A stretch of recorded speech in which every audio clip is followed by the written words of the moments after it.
that is going to be in the English language. So for the people who do not speak Russian, but who are interested in cross-cultural communication, who are curious to know about what it's like living in a different country, what it takes to survive in a different country, and you know, all sorts of interesting things.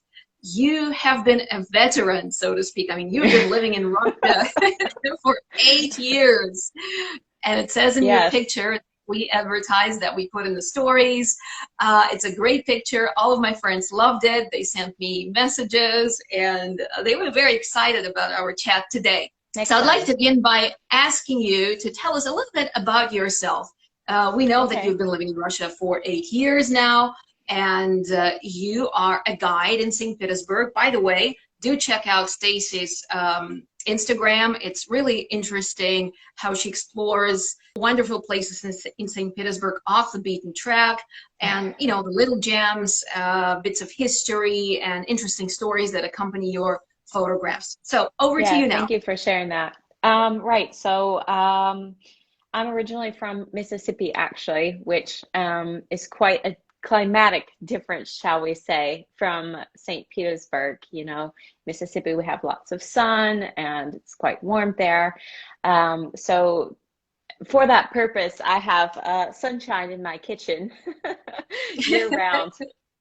So that's been one thing that's been challenging, I think, to get used to, is missing the sun. But some vitamin D has been very helpful, and my colorful kitchen also makes an impact. So I have acclimated, shall we say, to lack of sunlight. And I guess it's also interesting to note that my journey here is kind of about languages. I studied foreign languages at university. I studied French, Japanese, and Russian. And I chose to focus on Russian because it sort of seemed like, you know, with each language, you have sort of like a personality and characteristics that accompany that country, shall we say. And I felt that Russia was maybe more in line with my personal characteristics than maybe those of France or those of Japan. So I chose Russia. Yeah, I didn't know that before about you, the fact that you've studied 3 languages, French, Japanese, and Russian, because I lived in Japan. I studied French, and I have some funny stories to share as well about studying different languages. My first degree is in linguistics. So let's explore more about the Russian side of you. I mean, you said that while studying Russian, you discovered that you saw some connection, you know, something that resonated probably in the language you know, with your inner self. Because, you know, when we study languages, it's not just a combination of letters and language forms, grammar. It's a whole new world that opens to us. We just have to explore it. It's interesting. So tell us a bit more about that. I mean, when did you realize that there is a connection between you and Russia and the Russian language? What was it? Maybe you remember that moment, or you read a book, or you read a story by a Russian writer. How did that feel? I actually came to Russia, and that was an interesting period of my history because I didn't know anything about Russia at the time. I had no idea who Peter the Great was or who Pushkin is. And, you know, everybody was talking about all this stuff that Peter the Great had done in St. Petersburg. And I'm just, you know, in the bus wondering who he was. So, and that maybe doesn't make a lot of sense. So let me say that I came here originally doing a study abroad program, and I started learning Russian language here in St. Petersburg. So when I came over for that summer study abroad program, I began to become interested in Peter and began to, I just kind of fell in love with the city. So at that point, I started to dig around, learn more and more about Russia and the city, and I wanted to come back after that. So I knew that after graduating college, I would be coming back here, and I couldn't wait. So that's kind of how I got my start with all of that.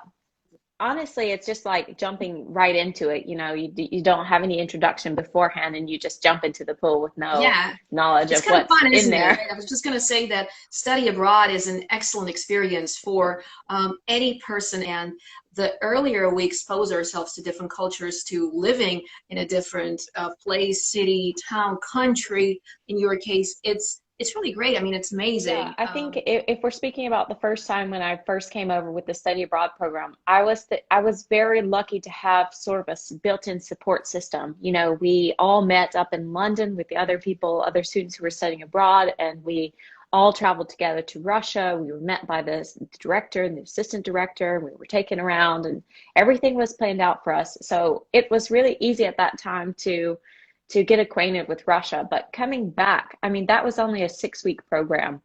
Mhm. Coming back after those, after graduating from college on my own, not having, I didn't even have a smartphone, you know, so that was an incredible challenge, which I didn't really realize. You know, I understood a little bit of Russia, but I didn't understand quite what the challenge would be coming back here without the support system, without the smartphone, um, and trying to get around and navigate. It was a real challenge, Interesting. I mean, and now that you've lived in Russia for 8 years, looking back at that time, uh, I'm sure you can say, "Wow, I've done great." Well done. So I'm that's just raising true. this to say, "Well done." Thank you. Thank you. I appreciate it. When I compare my living abroad period in different countries, I remember adjusting to a new culture as something kind of stressful. You know, you don't really realize Yeah. it when it's happening, but when some time passes, you look back and reflect, you think, wow, this must have been, for example, there's in the culture shock theory different stages. So you have the honeymoon stage, and then you have the pit of despair when everything kind of goes wrong and you want to leave and you don't have any motivation to carry on. And then you slowly but surely, step by step, crawl out of that pit of despair back to normality, back to the surface.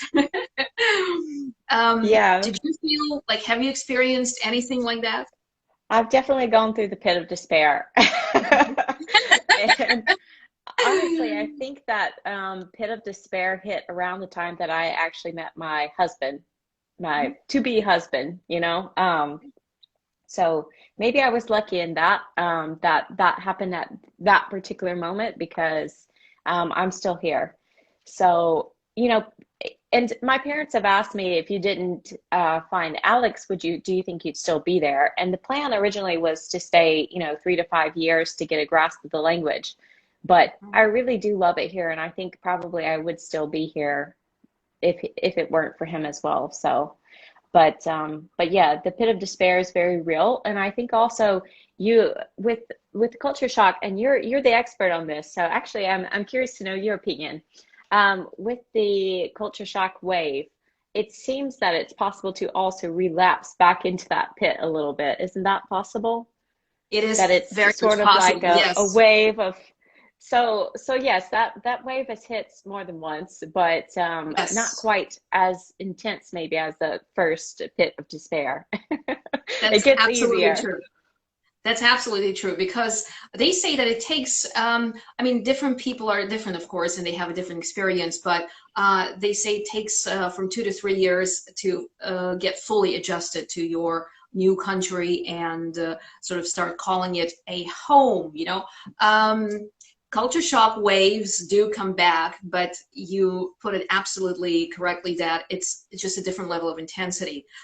So it's possible to go back to the pit of despair, maybe the honeymoon stage. You're feeling excited, ecstatic, you know, you love everything the way you did the first time you came. You're excited. You discover and rediscover things. It's really incredible, you know. It's but nonetheless, no matter how you feel about certain things, I think living abroad is a huge, huge challenge, and not anyone can do it. Um, Again, I would say Yeah, well no done shame in that because though, for those who can't. No shame in that. You know, yeah, and some you've people done quite can't. well. I know that you do tours and guide walks and off the beaten track things. So tell us a bit more about that. How did that come about? I got interested in doing tours because, well, first of all, when I originally came over here, I was teaching English, and I also did a lot of freelance work, translating and working in online departments for some Russian companies, and it just didn't have my heart.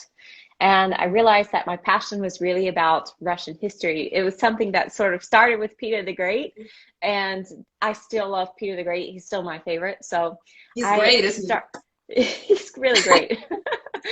So I started wanting to share that with other people, and I liked meeting with people and sharing them, showing them around the city, and sharing some of these hidden places that you can't find on your own, maybe. And I just developed a passion for that, and I decided to translate that into a job.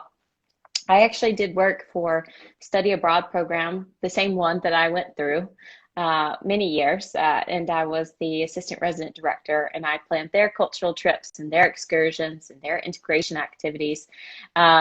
So yeah, so that's kind of how I got started with that. And also on the, when I was working with the students, I would go with them on their excursions, and I noticed that a lot of the excursions were kind of a snooze fest, to be honest. Really boring, and the students would be quite disappointed about, they're so excited to see Catherine's Palace and see the Peterhof Park and all this wonderful stuff, but then the tours gorgeous places. would just be not interesting. And it made me want even more to become a guide, to be able to take them. And, if you don't have an interest in history, you might, after you hear about some of the interesting stories that St. Petersburg is hiding, or, at least not to kill your passion for history, Absolutely, yeah. yeah, Tourists that you I work guess we with. have several different groups that come through here. For example, if we speak about expats, they have very different needs than tourists, for example. They need to know the basics of how to get around on their own. For example, I remember first coming here, and I didn't know the difference between catching a marshrutka bus or catching the trolley bus. And I didn't Mhm. understand, why doesn't the trolley bus stop when I wave my hand at it? I would be running to catch up with the trolley bus because I didn't understand that trolley bus only stops at trolley bus stops. So this Yeah. is very important. Maybe if I were from a big city, I would have known that, but I'm not from a big city. We don't have trolley buses in Mississippi. So it's quite difficult to, that was a difficult challenge for me. But that's something that, an expat would need to know about, um, how to work the metro and that kind of thing. And actually, we have support groups for the expats here. We have the International Women's Club, which I have been a member of, and also we have the St. Petersburg Expat Group on Facebook, which consists of a lot of expats who've lived here for many years, some who have lived here more than I have, and we help each other out. If there's questions about how do I process this visas, or how do I get residency, like all these sort of difficult questions that the expats have gone through, you can find answers to all of that on the Facebook group. Someone can help you, if not me. If you're going to come to live in Russia, you need that support network. As for the tourists, they just want to hear they want to see everything, and they want to hear the best, most interesting stories that, we can share. We have, of course, some who prefer, to see the sites mostly connected with the Soviet Union, and others who prefer, visiting the sites of Nicholas II and his family. So there are some specific interests, but most people just kind of want to come over and just see what is Russia. And I find that it always exceeds the expectation. A lot of people come over here and they have a very low bar of what to expect for Russia. And the expectation is, when they see it, they're just so surprised, like that this is, what it's like. Because I remember my family would say, I thought you were only showing us the pictures of the most beautiful parts of town. And I didn't realize that you were showing us, what it's actually like. So it is beautiful here. And, that's something that, yeah, people just don't expect, how incredible this city is. Let's talk about cultural differences, because it's something that maybe stops a lot of people from traveling to Russia. As you said earlier, the expectation bar is very low. People don't know what to expect. Nonetheless, when a lot of people do come over and see for themselves, they are surprised. So in your opinion, what would you recommend to somebody who's curious about the place, who wants to visit? what advice would you give them? Are you coming long term? Or are you coming short term? Long term would be joining the expat group and also looking up cultural differences. I would recommend looking up cultural differences between Russia and whatever country you're coming from. Because, for example, the cultural difference I experience may not be the same as someone from Bulgaria or, True. Good right. point. And for tourism, just I would say it would be a good idea to brush up on, a little bit of Russian history before coming, knowing who some of the different, the most important rulers were, as well as the time periods and things like that would be important. But if you want to explore something new and see how you actually adjust to something new, I mean, step out of the comfort zone. And I think coming to Russia is a big step. If you want to sort of challenge yourself, see what it's like to be in a country where that is so different culturally, different in many other ways, but nonetheless, it has a lot on offer. What were the things that at first shocked you? The things that you sort of take for granted now, you don't pay attention to anymore. You've absolutely adjusted. Are there still things that you still cannot fully adjust to? Of course, there are things that I've never adjusted to. I think one thing that we love about Russia, what foreigners love about Russia is that it is so unexpected. There are so many things that happen that you don't anticipate. And I remember one of probably my all-time favorite memory from Russia was in my first year here. It had just become winter, and it was probably the most difficult winter that I've experienced, not only because I was new here, but also because the winter that year was incredibly intense. It dropped down to, I'm sorry, I don't speak Celsius still. That's one thing that I have not adapted to. Yes. And it was -12 degrees in Fahrenheit. Mm-hmm. And there was a big blizzard. And I just remember coming from Mississippi, I've never experienced so much snow. I've never experienced trying to walk on ice. I had no idea what to look for ice, So I think we counted, and we did count because I fell more than anybody else in our teachers group. I fell like a total of 32 times that winter, which was a lot. You know Now what? I fall like That's the difference between Moscow and St. Petersburg, because in Moscow, when we have the first hints of ice, they immediately start throwing salt or sand or whatever it is, or some chemicals, and they don't do that in St. Petersburg. There was a joke the other day on Facebook. We had a bit of snow yesterday, so it was very, very icy. And somebody joked saying that now in Moscow, we know what it feels like to be living in St. Petersburg. That's funny. Yeah, well, that was a real challenge for me to get used to. But so what happened was it wasn't about getting used to the climate. It was about I used to duck into stores to get warm because it was quite cold for me. I'd never been in a temperature that was -25. -12. -12. And so I kept ducking into stores to warm up, and I ducked into one store. It happened to be a beauty store, where they sold shampoo. And for those of you who are familiar with Russia, the store was Ulipka Raduga. So I ducked into this store, and I picked up some shampoo, 2 bottles of shampoo, and I get up to the cash register. I put my bottles there, and she pulls this 2 glasses of champagne in a little pack. She pulls it over and rings it up. And I said, "Oh, no." I didn't speak Russian well enough to say, I didn't know how to say, "Oh, no, that's not mine." But I just, "Oh, no." And she says, what I understood was, "It's a gift." And I'm thinking, a gift? I must be understanding this wrong, but the price is correct. I paid for 2 bottles of shampoo, and in the bag was 2 glasses of champagne.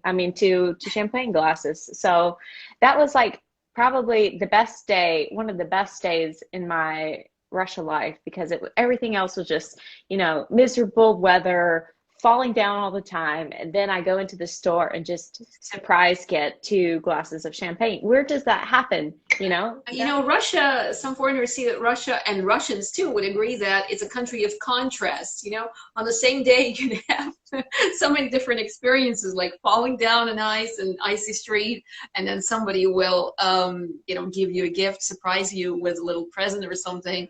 What other things surprised you? What are the things you had to adjust to? It's still an Mhm. adventure every day. You still go out and still have these interactions that um, are different than what you would have in your home country, or I don't know, just something happens all the time. Like, for example, I think my latest experience is since COVID, I've been taking taxis much more frequently than I would in Mhm. the past. Yeah. And taxi rides always provide quite some quality conversation for later, you know, like recently I had a really fun taxi experience.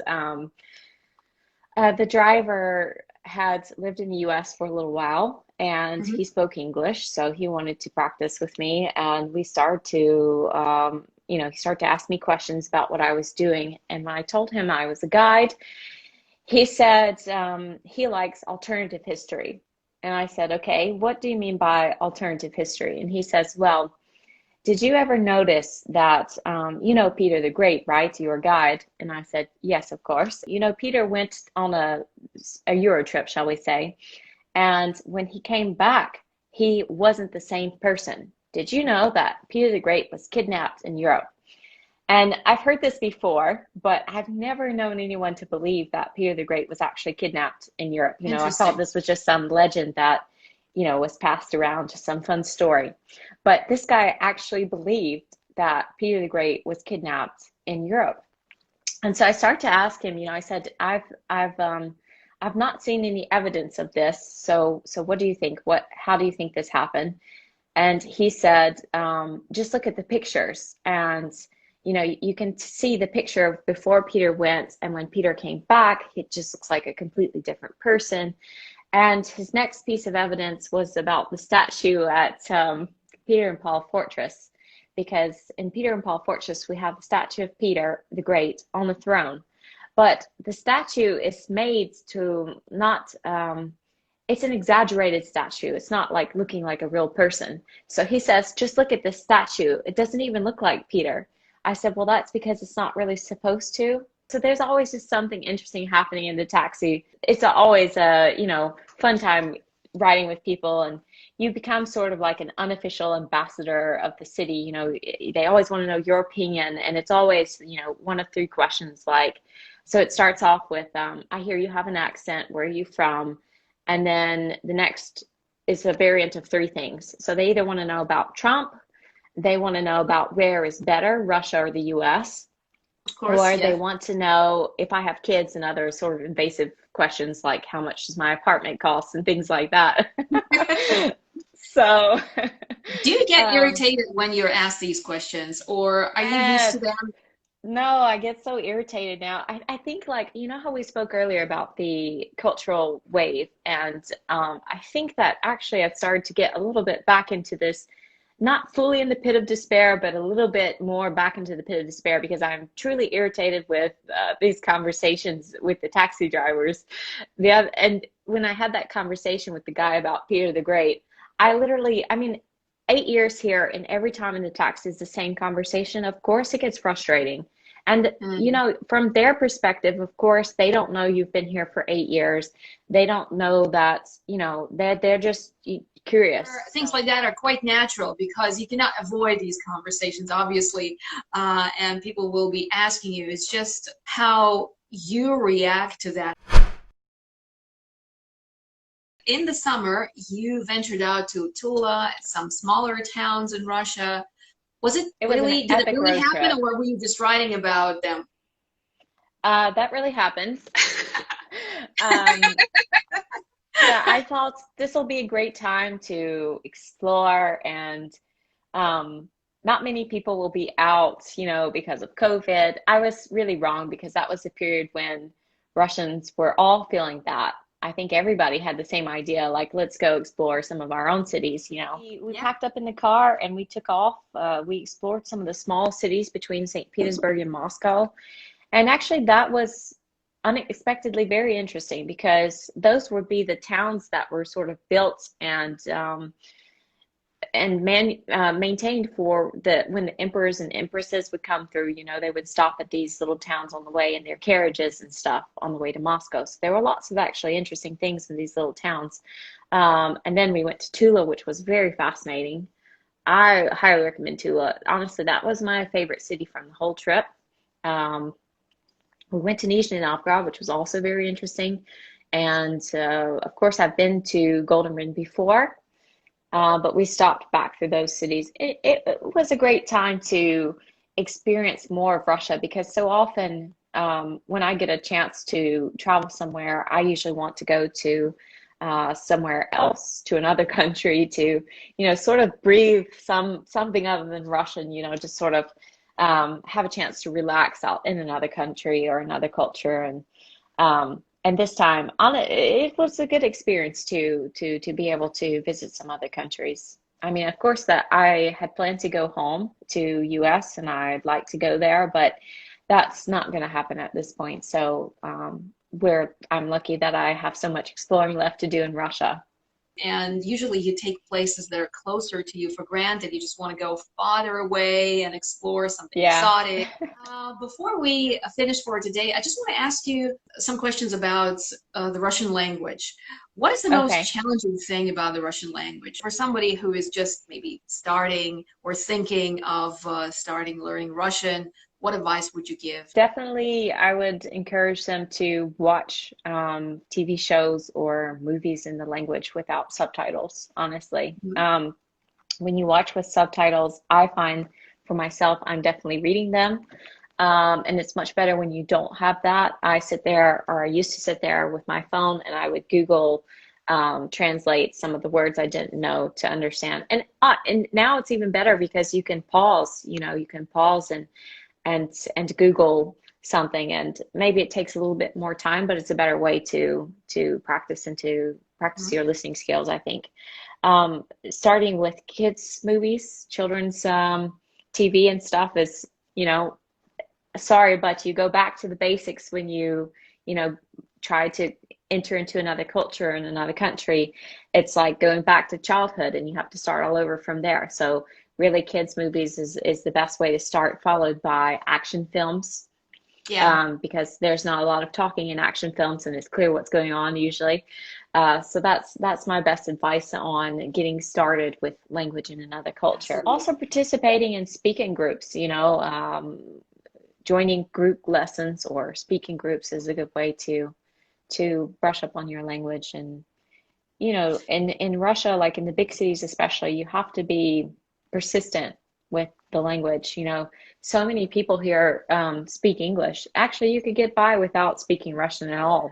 Also helpful is challenging yourself to go somewhere, participate in a hobby, go somewhere, something that's an interest of yours and do it. For example, guide classes for me were, I mean, they were in English, to be honest, because to be an English guide, you have to speak in English, but also there was some Russian as well. And then other things like, doing ceramics with people who speak Russian, and participating, like going to a clinic in Russian. Mhm. That was a real challenge. That, yeah, definitely when I chose to start going to the clinics in Russian language rather than the international clinics, that has helped my Russian a lot, because you won't always, if something comes up, you won't always have the opportunity to go somewhere and where they speak only English to you.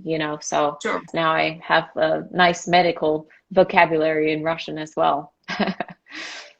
That's how you learn the language. You just, pick up things in the real life settings, and it's not a textbook scenario. It's just a real life situation where you learn Right. and pick up a lot of new words.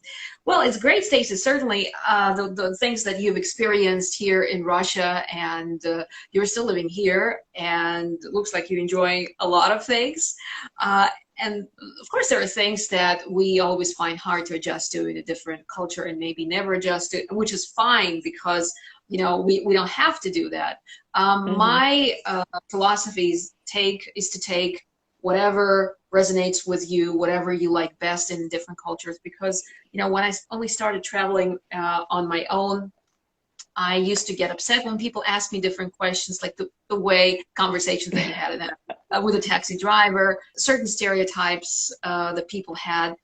And I would get really, really irritated and upset. But then when I grew older and more experienced as a traveler, I realized that people ask these questions not because they want to hurt you or they have malicious intentions. They're Right. maybe ignorant. They don't know. They've never traveled abroad. They've never been anywhere. And you are like somebody from a different planet to them. And that's why they ask you so many different questions, not even realizing that some of these questions could be intrusive. Some of them could be not appropriate. So, Right. and, it took me a while to actually to change the attitude towards that, because I used to get really, really annoyed and irritated, and even do now, but I try to like take a deep breath and sort of distance myself from Practice these. empathy.